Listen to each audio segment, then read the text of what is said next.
Alec Epis started his contribution to Essendon almost 60 years ago. He's a dual premiership player, a long-serving committee man, mentored dozens of players, and the most talkative bomber in history. Welcome, Alec, or should I say, buongiorno, Alessandro. Buongiorno, Michele. Come va? Nice to see you. You look well for 77. Thank you. I'm not there yet. I knew you'd tumble into You that. might be, but I'm not. No, I'm not there. Been a great journey all the way from the minefields of Western Australia, Boulder and not Kalgoorlie. Why the distinction? Well, Boulder doesn't get much credibility for any things that they've done. The airport's in Boulder, but they call it the Kalgoorlie Airport. And I got a great love of my town, and anytime I can give it a bit of publicity, I'm happy to do it. Was your dad and your mum emigrated from Italy? Yes, that's right. Were they gold diggers? Were they? His father had been out here, and his father was. Yeah. And Dad continued on from that. And that's how... you found that a lot of the Italians and a lot of the Yugoslavs who lived in Boulder became prospectors, went out the bush, you know, the lure of the gold. And when you found some, how did you protect it? The battery where the ore was crushed was a 24-hour battery. This had six, used to be called a six-head battery, but it had six big steel pipes that would crush the ore. And then the water would come and push all the gold out to the front of it into a big long dish in the front, and there was a plate, and you used to keep putting this stuff called amalgam, and that would catch all the gold. Now what happens when you're not there, people would come and just scrape it off. And as it was a 24-hour thing, Dad used to have a couple of hours sleep, and I'd guard it so as nobody would pinch it. So when I came back from school holidays, Dad would have a target practice because he had a licence for a revolver, and I'd have target practice at shooting somebody in the knee. And I missed a few for a start, but I wasn't bad in the end. So there was a protection on the post, and that was equivalent to the human knee? Yes, there was a tin on the post, and that was the knee.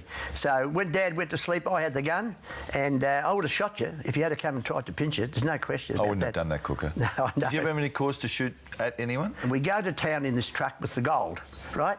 I had to hold the shotgun, and Dad had the automatic. Just handy. And we went through this cattle run this day, and as soon as we went through the cattle run, we went around a bend, and two cars came out, and the old man just put the foot down, grabbed the gun, and they had a shot, and the shot went through the roof. He pushed me down. He's had a couple of shots at him, and we just went right through these trucks, and we went to town.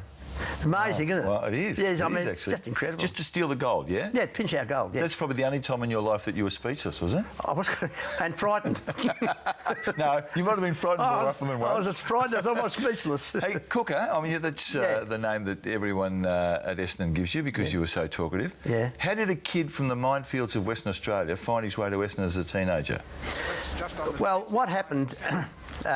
we were living out in the bush, and there was no secondary schooling. And Mum said I was getting too smart for my own good. I could drive a ute at 11. You know, and I used to go out shooting on my own. And she said, "You're going to the Morris brothers at Norcia." And all the Morris brothers were all Victorians. And then I found out that I could play sport. I found out it was just amazing. Dad never played any sport. Mum never played any sport. But every sport I took up, I was good at. My understanding was that you'd expressed some interest to someone from Collingwood when they went to Oh, that was another story. When I came home, I was playing for our team, Mines Rovers in Boulder, and I'd won a best and fairest and all that sort of stuff. And Perth had invited me, Perth Football Club, to Perth to watch a game. They were playing Collingwood. A Collingwood practice game. It was a game, yes, a practice game. So they invited me down. I went down, and then I just walked into the rooms, and I just asked a couple of Collingwood people. I said, "Oh, I come from up in Boulder, and I'm down here as the guest at Perth. Do you think if I came to Melbourne I could have a run with you?" And they just gave me the flick. So where did Essendon see you? There was a bank manager called Alec Epis and another fellow in Kalgoorlie, Vince Annie, who'd played football with Swan Districts, and he was a very good player. He's a local, but then he came back, and they both wrote to Essendon to talk about me. And they invited you over? Well, it took 6 weeks to get back to me, and I said, "Oh, well, Footscray then contacted me," and Mum said, "Oh, no, you've got to do the right thing. Essendon's written to you." She said, "I'll give you one more week, and then you have to go to Footscray." Wow. I said, "All right," and that week I got the letter back, and they invited me over to come over, sight unseen. Yep. And told me to catch a train, second class. Second class. And they not anymore, Cooker. Not anymore. Second class. No, I own the railways now. and then they told me that they'd meet me near the man in grey. They were all bloody grey. I don't know who was going to meet Was that me. at Spencer Street, was it? Yes. Yeah. You came over here and then couldn't get a clearance for 2 years, 2 correct? years. So the Bombers said, we're happy to... Yeah, I did the pre-season training with them and all that, yeah, and they must have seen something about me that was good. The only thing that worried me was that they might send me home. Yeah, well, I mean, but particularly when they couldn't use you for 2 years. Yes. Who was blocking your clearance? Was it Perth or was it your junior It was the club? West Australian Football League, and they didn't want any promising kids to come over here to play because, you know, the animosity between Victoria and West Australia was enormous in my era, you know, but I was just overawed by the AFL. I thought, God, what if I'd be so lucky if I could do that, you know? And so they blocked me on that basis. So I stood out for 2 years. And you couldn't play anywhere? All you did was train? Well, I was playing with Miller's Rope Works in Brunswick. Yep. And I was Bill Doody. That was your nom de plume, That was my name. Yeah. And I don't know whether you knew about that competition, but it was a tough competition. Is that the firemen and all those? Yes, and all the ex-AFL players, and they'd play in open grounds, no fences around it, and everybody'd be drinking, and they'd bet like mad. And then if a fight started, they're all into it. So I remember there was Wayne Harms's dad. He told me this before the game. He said, "Now listen, son, there could be a couple of fights going on here today. Now, if a fight starts, you stand behind me, and anybody that gets past you, just ping him." And I said, "Please, Mr. Harms, don't let anybody get past you." So finally, 1958. Your I got the clearance. Your AFL career starts. Now, you play 180 games. Yes. 2 premierships for the Bombers and 4 grand finals. That's it was a pretty good career. Yeah, it was good. But I was in a good side too, Mike. I mean, you know, if you're in a good side, you can always be about another 10 or 20% better player. Well, I do remember, I mean, that famous half-back line of Epis, Davis. Bluey Shelton and Barry Davis on the other side. You would have played, I reckon, 100 games together, would you not? Oh, yeah, at least. Yeah. Well, lots of intrigue about your career. I remember you as a kid. I remember you barrel-chested, lots of front. Yeah. Would take a mark and hold the ball up in the air. And you were cocky, weren't you? You were so bouncy about... that story, tell me the story with this fact or fiction that you were playing Collingwood one day at Victoria Park and you took a dummy out to Des Tuddenham. Is that story true? Well, I did. What happened, I'd got to know the Collingwood cheer squad because every time we played Collingwood over there, Tuddy and I would have a bit of fisticuffs, you know. So the birthday, and they gave me this beautiful box, this beautiful ribbon. You're on the ground in your gear? No, I was coming into the ground. Okay. And they met me near the gate, you know, and said, "Oh, there." I said, "Oh, that's fantastic." And I got a bit emotional, Mike, about that, you know. I mean, it was something that nobody had ever done for, especially the opposition. Anyway, I took it inside and I opened it up and I was very careful. And I opened it up, another box, I opened that box, another box. God, there's no bloody present in here. And down the bottom, in a little bit of cardboard pinned down, was a dummy. and they said, "Here, crybaby, suck this all day because you won't get a kick." So I thought, I'll give that to Tuddy. That'll really fire him up. So you took it out in your hand? Well, I took it out and we used to shake hands before the game. Yep. And I shook his hand. He goes, "Oh," he goes, "What's that?" I said, "It's for you, brother." I said, "You stop your crying all day." I said, "It's a baby's dummy." So he then went and took it over to the umpires. Did he? Yes. So you played in the 1968 grand final. Yes. Which Carlton won by 5 points, I think. Yes, and they were the best side. And you were in the best 3 for Essendon. Yes. In your 180th game and never played again. That's right. What happened? Well, I was 31 and I thought I was starting to slow down a bit. And I thought there'd be a few blokes wanting to square off with me here. And and I'd seen some players that had played in our club too long. They played that extra year, then the club had dropped them, then the animosity would creep in. You should have played me, you didn't. And I didn't want to be one of those players that was like that because the club had been really good to me. And so I decided that I'd retire. So I went and saw, on the Monday, I went and as I said, I was in the 3 best players on the day. I was on Jezza. Yep. On the Monday, I went and saw the club, and I thought, I might play another year. Like, maybe I haven't lost it, you know. So I went in. Bill Cookson was the secretary. I said, "Oh, good morning." "Oh, Alec, lovely to see you. Well done yesterday, fantastic." And I thought, "Oh, I'm in here. This is all right."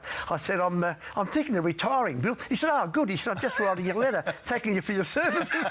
And I said, "Oh, thanks, Bill." Okay, then. "Thanks very much." Yes. He said, "Here's the letter." 3 coaches. Shaq Clark was your last one. Yes. Dick Reynolds was your first. Yes. And the great John Corman in the middle. Yes. Didn't you take a swing at him? Yeah, but that was his fault. Was it? Yeah. The legendary John... I mean, he wasn't a legend then, but he was a huge name. He's coaching the Bombers, you're a player, and you tried to whack him. No, but what happened was we went to the West to play a game. It was in between the season. And we called into Kalgoorlie, Boulder, to see my parents. My mum had a big barbecue. And some people asked Corman, oh, how's Alec going, you know? He said, oh, he's not as good as he thinks he is. Well, the next day in the paper, Alec Epis slipping, not as good as he thinks he is. Oh, my mother would have punched his head in.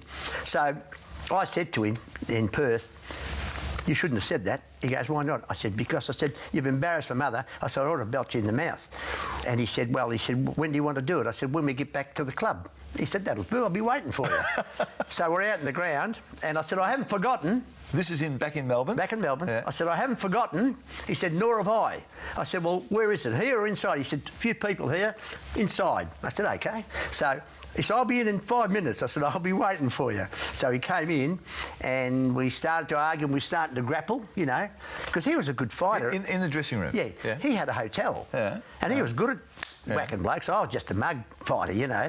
So we've broken the wrestle, and there's my channel. I've thrown one, and he's just gone like that. And the club doctor, Ian Zimmerman, my mate, I said, I've hit him right in the snout. Knocked him out and broke his glasses. Really? And he's out on the ground like that. Let's recap here. So this is the great John Corman, Yes. the coach of the Bombers. You're a player. You take a ping at him and knock the club doctor over. Yeah. Must have been front page news in the Sun. Well, no, there was a few reporters, and the club said, I remember them saying, you write this and you'll never get in this room again. As I understand it, he was obviously clearly a brilliant footballer, but headstrong too as a coach, wasn't he? And just Look, he would have been a good coach in today's game. He was a man's man, and he could tell you off, and the next minute he'd be patting you on the shoulder, and he wouldn't talk down to you. He wouldn't talk down to you. He'd talk to you, you know. And he's probably like Rouge. I think Rouge is like that, and so is Hinkley like that. That put power. Any retribution after you took it? No, none. None. We became good friends. Isn't that amazing? Yeah. Were you more scared of John Corman or your mother in terms of football? Oh, my mother. Yeah. Oh, the mother. What about the 65 grand final? Yeah, well, that was... Who told you that? My research. I'd had an altercation with a player, Darryl Baldock. And You hit the dock, did you? well, I had an altercation. You whacked the dock? Well, no, I didn't whack him. I ran into him. Okay. And so he went down, and then he got up and he kicked me. He back kicked me in the shin. Yeah. So I kicked him back. And I think it was Crouch who was the umpire. Yeah. And he said, you do that again, I'll report you. I saw what happened. So you kicked him in the leg? Yeah. Anyway, he kicked me first. And then anyway, all the crowd was giving it to me, so I gave him the 2 fingers sign up, you know. I just walked around going, you know. So after the game, I go in the rooms, and this lady grabs me, and she starts hitting me. And, you're a disgrace. It was my mother. She goes, we sent you to Morris Brothers, and look at you.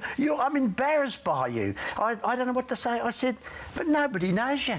She goes, I know who I am. And the player said, get rid of that old Sheila that's grabbed you. Let her in. This is my mother.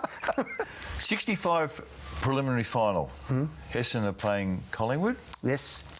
Your teammate, John Somerville. Yes. You look. I don't know what you were watching at the time, but it's brought to your attention that he's prostrate on the ground at half forward. And he never fainted. No, and Duncan Wright standing there, That's the Collingwood right. halfback, hands on hips, looking as guilty as sin. Do you remember the mindset and what that impact that had on you? Well, I didn't play that game because I had a crook knee. Oh, did you? Yeah. No, okay. And so him getting injured enabled me to get in the side. Is that right? Yes, for the grand final. So you mightn't have played had you not been hurt? Well, no. And I remember going down the hot sea baths, and Jack Dyer was down there. Yeah. And he goes, how you going, son? Hey, are you going all right there? I said, yeah, I'm right. He goes, how's that bloody knee of yours? I said, I want to get it right for the grand final. He says, you want to play in the grand final. He goes, don't take any turns. Just keep running straight ahead and clean up anybody who's in the way. What's your fondest memory of from the 180 games? Everyone always says flags, but is there another moment in your career that... it's just the friendship you make, and because you all go through a tumultuous time at a football club. You get dropped, you don't get dropped, you play well, you play badly, and it's your mates who come around you and just support you, and you may not see those blokes for 2 or 3 years. But when you see him, Mike, it's like you saw him yesterday. Yep. Your footy club has had some turmoil of recent times, as you're probably aware of, even though you I've read about it. tucked away in your winery up at Woodend. Read about it. What do you think has happened to the place, and does it affect you emotionally? I mean, are you distressed by it? I'd rather move on from that question. I'm not at the club anymore. No, but you're an Essendon legend. yeah. You're inducted into the Hall of Fame this I know, year. you're So trying it's to get me to say something. It's your footy club. Oh, it is. Is there a level of distress? Look, all clubs go a period of time when things happen, and if you're not there, I don't think you should comment on it myself. After the break, Cooker, you and Kevin Sheedy. When you mentored players, Cooker, is it true that you were sort of almost like a specialist coach for them?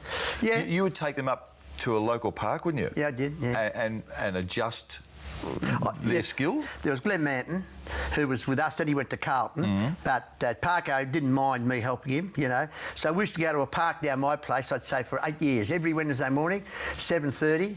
Mance got there late one day, and I said, if you can't get here at 7:30, don't come. He was never late again.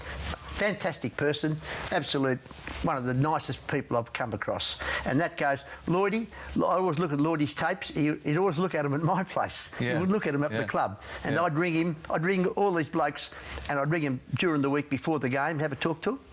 And Scotty, I used to train him at the club. Scotty Lucas, another fantastic person. Yeah. So Sheeds and the other coaches, what did they think of that? They were quite happy about it. They knew exactly what I was doing. And I used to do a report. I'd give these players a report, you know, and I'd say to Sheedy, you want to look at it? He goes, no, I trust you. I know what you're doing. That's fine by me. So there was never any problems with that, with Sheeds and I, with me looking after the players. There was a big problem with you and Sheeds, wasn't there? You were trying to get rid of him. Look, Sheeds and I weren't bad friends, all right? No, you were on the board, though, at the time, and he's the coach. But he knew where I stood. He knew where I was coming from. Did he know that you... And try to get rid of him is, in my view, an accurate description. Yeah, that's probably accurate. Yeah, I did. But he knew that. You moved a motion at a committee meeting That's once right. to replace him as coach. You know what happened? You know the story about that? We had about 5 past players on the board, and the move was to get rid of Sheeds, you see. So it was arranged that one person was going to move it, and I was going to second it. Yeah. Right? Everybody's going to do it. So that motion was never moved, and so I moved the motion. Nobody supported me. Yeah. All these other players that were going to support me. Look, I have to be fair and say that Sheeds did make people aware of our club as well. He was out there promoting our club as well, and that was fantastic. I had no problem with that. I just felt as a coach you should be locked into the club, doing clinics, running tapes through with players, talking to them, you know, and I thought he wasn't doing it enough. But I'm on the board to do a job. That's how I felt. It was nothing personal. It wasn't personal? So your relationship with Kevin... Yeah. As individuals was healthy enough, was it? Yeah, and still is now. Yeah. Although, when she's finished, I've got to say, he's got 2 fantastic sisters who got me after the game and gave me the best spray I've ever had. Did they? That was a ripper. When was this? The Richmond game was his last game. Yeah. And I was there at the chairman's luncheon. And this girl said to me, you, Alec, she said, can I have a talk to you? I said, yeah. Oh, she gave me a good cook, I tell you. My understanding from the outside was that Graham McMahon was the president when the run on Kevin came, the run driven by you. Is that? Yes. That is right. That's right. So, and the motion was we should replace Kevin Sheedy as coach of Essendon. That's right. Wow. With anyone specifically in mind to replace him? No. No? But Graham McMahon did say to me that he felt sorry for me because I was left holding the baby. Holding the baby. Yeah. He did say that. Did you feel, when that fell over, did you feel any compulsion or need, or did you think about leaving the board? Because it's a big call to take a coaching. Well, no. Look, I got elected by the members to do a job. Now, even to this day, some probably people like me, some don't like me. But there was nothing ever in it for me, Mike. No, I understand that. Nothing in it for me. It's how I'm on the board. That's how I see it. When Kevin first became aware, as he would have, that you were anti him in this context, did he front you about it? No. Did you and he ever sit down and talk about your opposite views? No. That's probably something I should have done, I think. Now we look back on it. We're both looking back on it. Massive contribution in terms of service and Look, success? Probably the most successful period of our time at the club was when he was there. And it could have been more successful. It could have been more successful. Do you like the modern game? I think that I think the game's become a running game. I don't think it's become a football game. I think there's quite a few players who can't play footy, but they can run, and that's what it's about today. Would a bloke with your character, and you're a man of genuine character, would he survive today? Yes. He would? Because I had pace. No, I'm not talking about in your ability, see. but in your ability to be yourself, to express yourself the way you did. Probably do a few things outside the team rules. I don't think I'd survive on that basis because I was a bit of a crowd person. I love the crowd, and you know, I mean, a couple of times we played Melbourne one day at Essendon, and I collided with somebody I don't know, and they threw pies and a bottle of beer, and I picked them up and had a bite of the pie and drank the glass and threw it back. Are you sure? Are you Corman sure about went this? mental. Are you sure? You did. That's the truth, is it? Yeah, yeah. You ate a bit of the pie. Yeah, and picked up the bottle and had a drink. Wow. And Corman went spastic. You can't say that. Oh no. Coleman wasn't happy. He wasn't very happy. How would you go playing under Bomber Thompson, do you reckon? Oh, good. Would you? Because Bombers speaks as it is. Like, all you want, look, the players that I speak to, you know, they just tell them as it is. Don't go round about trying to dodge the issue. Just tell me, what do I have to do? And because they all want to play, so they'll go and do it. And they've got people there to help them now, Mike. Okay. When I was playing, right? I was a butcher. I used to work Friday mornings, 5 o'clock till 6 at night. Then Saturday, I'd work from 6 till 11:30 to get off an hour early. So I used to work through my lunch hour. Yeah. But it was all psychological. And you'd have your footy gear at the shop and then just go straight from there? Oh, no, I'd go home. Always had to have a rump steak. Oh, that's a good idea. Yeah, rump steak an hour before. Yeah, you like play. a rock. Yeah. And when Dick Reynolds was coach, he didn't want us to have a drink of water after Thursday night. Wow. That's a fact. How'd the sports science blokes be with that?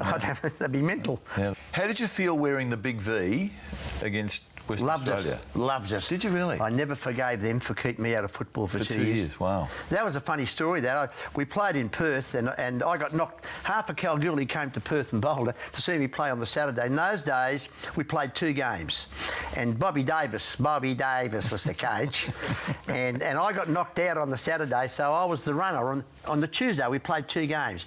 So we're playing there, and we're in front, and I'm saying, listen, Bobby, all these people are down here to see me. I want to run around the boundary with the VFL and all those buggers that kept me out of football. I want to show, take it easy, sonny. He goes, we're going easy here. And anyway, I said, come on. He said, all right, OK. Go out and ask Noel Teasdale how he's going and does he want to come off.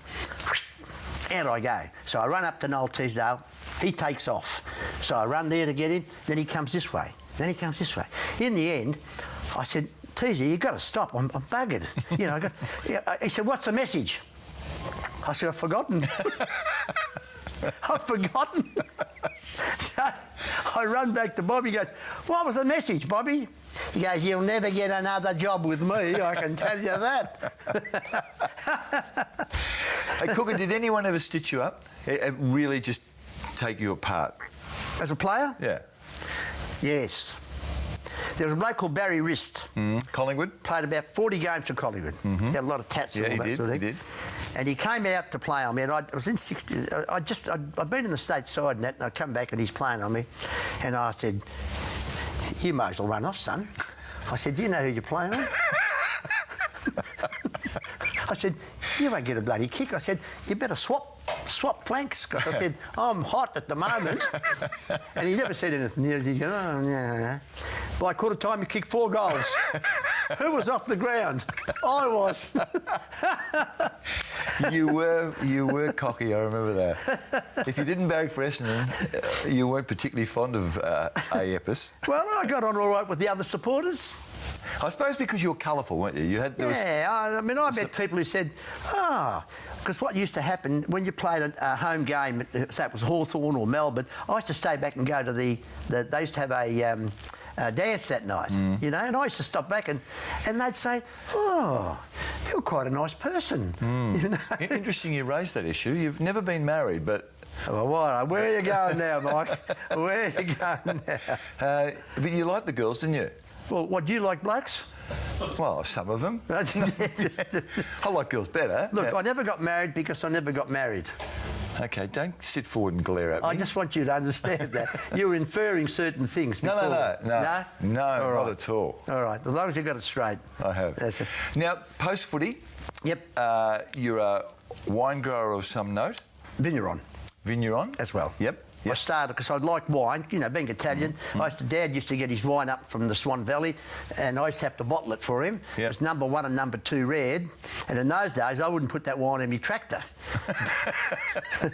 Because Dad'd say, "What you bloody think about the bloody wine?" I said, "She's a beauty one, Dad." He goes, "Oh, she's a beauty one, this one." So you decided to make your own. The Epis label. Epis.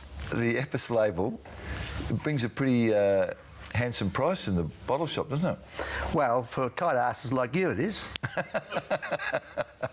Been a fascinating life, hasn't it? Yeah, it's been a great By life. any definition, you've had a great life. I think so. I'm not about to end it, but No, I'm just sort of saying that. Done a few things. You've done a few things and a lot of variety there. Yeah, that's right. You should never take it out for granted either, Mike. You know, you should never just think, well, that's it, because you can always do something for somebody. You know, I used to say to the kids at the footy club when I'd be talking to them, I'd say, "Listen, do you realise how lucky you are? I mean, do you realise?" I said, You're talking to the players. Players, yeah. I'd say, "Do you realise how lucky you are? Like, your dad plays sport? No, he never played. Your mum never played sport. How come you're so lucky that you can play AFL?" Cooker? Yeah. I've got to be honest here. I wasn't that keen on Alec Epis, the player, but I did get to know you, and I must say, in all honesty, I've loved our friendship over a lot of years since your footy career, and it's always colourful, always entertaining, and it's great to see you, mate. Thank you, Mike. Same here, and we shall continue to be friends.